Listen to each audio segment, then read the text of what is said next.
Burned-out cars litter the roadside. They're remnants of the battles fought out here in eastern Libya. We're traveling from the rebel stronghold of Benghazi to Ajdabia, where the fighting ended just 5 weeks ago.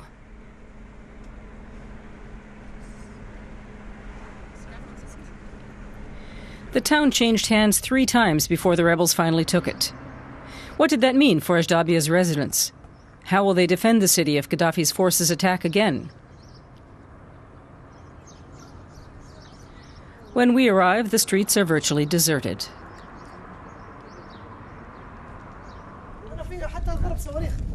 Salah Abdel-Jawad beckons us into his home, or what's left of it. Most of the building was destroyed in a rocket attack by Gaddafi's forces.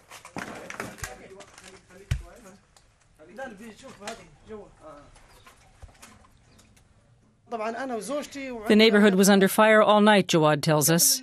5 minutes before his house was hit, he was here with his wife and 2 children. But he shouted to them that it was too dangerous, and they ran into the back.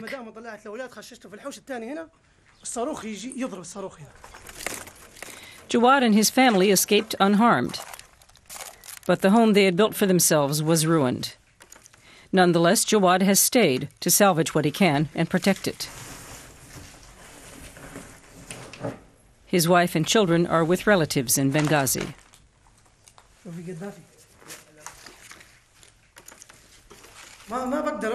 He doesn't want them to come back, he says. He's afraid Gaddafi's forces will attack again, bombard the city. Jawad quotes Gaddafi, who said the people of Ajdabia wouldn't be left in peace. Gaddafi warned they would have to choose between being ruled by him or being killed. His words send a shiver down our spines. We asked Jawad if he's seen any signs of Gaddafi's fighters. Not recently, he says. There were snipers on the roofs, but he thinks the rebels have driven them out. He recommends we go to the hospital. They have the latest information there.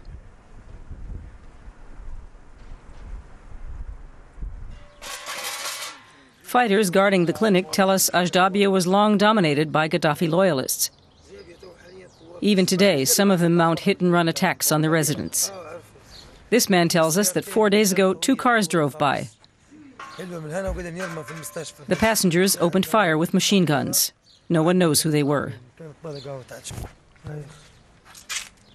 He shows us the bullet holes on the walls.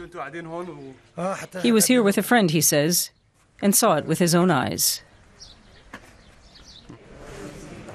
At the hospital, there are very few doctors or nurses in sight.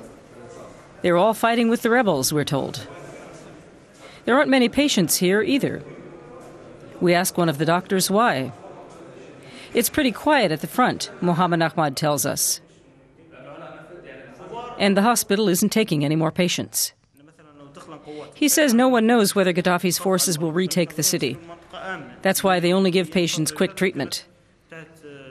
When they're well enough, the staff send them to Benghazi. It's safer there, Dr. Ahmad says. Ajdabia has been brought to a virtual standstill. Nearly all the stores are closed. Most of the 80,000 residents have fled.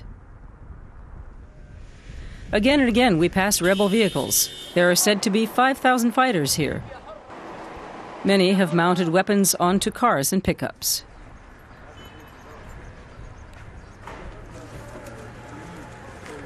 People line up at the only bakery open for business. It's difficult to tell who's a fighter and who's a civilian.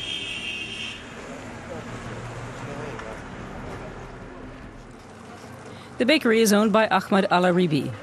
He bakes more than 7,000 loaves every shift. The flour is sent from Benghazi and paid for by the Rebel National Council.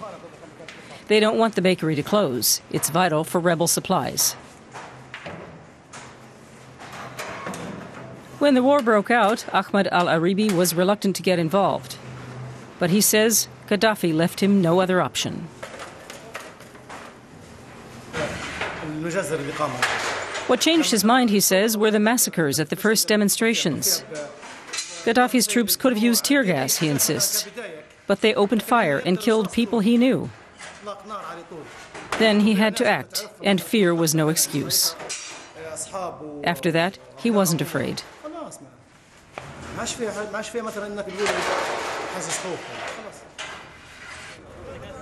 Al-Aribi decided to fight. Now he has 80 people under his command. Now and again they call by the bakery asking if there's news. All's quiet, he replies. When Central Command needs him, Al-Aribi will head off to the front with his fighters. He says they've already trained for street battles.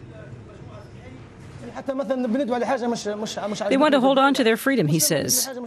Never again will he be locked up because he complains about his government.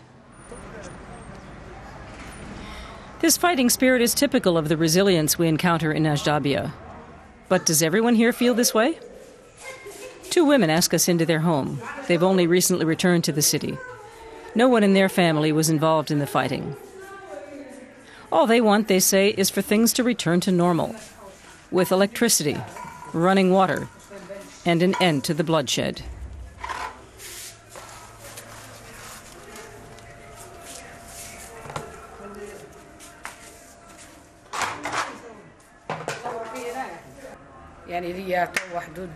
This woman says she hasn't been to work for 6 weeks. She's a nurse. Her children can't go to school, can't play with friends at daycare. She says that's all finished.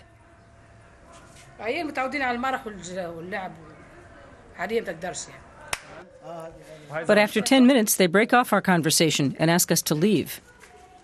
Someone has phoned, warning them not to speak to journalists.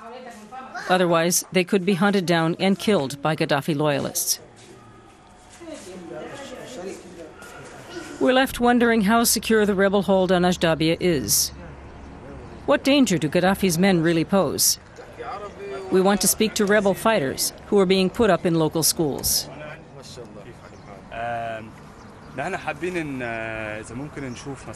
We ask if we can go in one and film. The guards say no, the security risk is too high. But they promise to speak to their superiors. Soon after, the commander of forces in the city agrees to a short interview. Called Fawzi Boukatif, he confirms that Gaddafi loyalists have been terrorizing people here. And he says he has information that Gaddafi's forces are planning a new offensive. The rebels are afraid that more rocket attacks are coming, he says. They can't defend themselves against that. But ground troops are no problem. They're well prepared there. We leave the city and head for the front.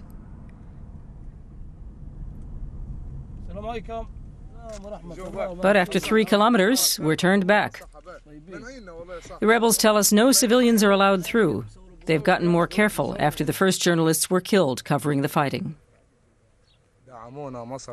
The front is about 20 kilometers further on. The fighters say the battles have lulled. Gaddafi's days are numbered, this man tells us. It's only a matter of time before he goes.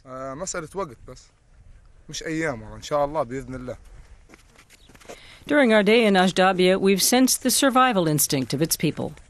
They don't want to surrender the freedom many fought so hard for. 42 years of Gaddafi is more than enough for most of them. Now they want to take their future into their own hands.